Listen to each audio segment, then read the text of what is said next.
تأمل أيها الغافل، لو نزلت بك الملمات لن تجد أفزع من والديك، لو نزلت بك المصائب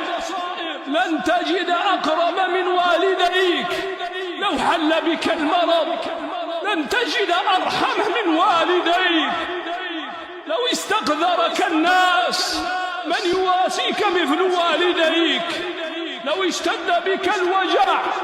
من يتألم مثل والديك، لو وافتك المنية من يبكيك غير والديك، لو وافتك المنية وأنت على العقوق لتندمن ولا تحين مندم. فسارع إلى التوبة قبل أن تنشب المنية أظفارها. هما والداك عبد الله، كم تألموا لوجعك، كم تفطرت قلوبهم لفجعك، كم سهروا لسهرك، كم طربوا لطربك، يزينهم ما زانك ويشينهم ما شانك. أنت قرة عيونهم،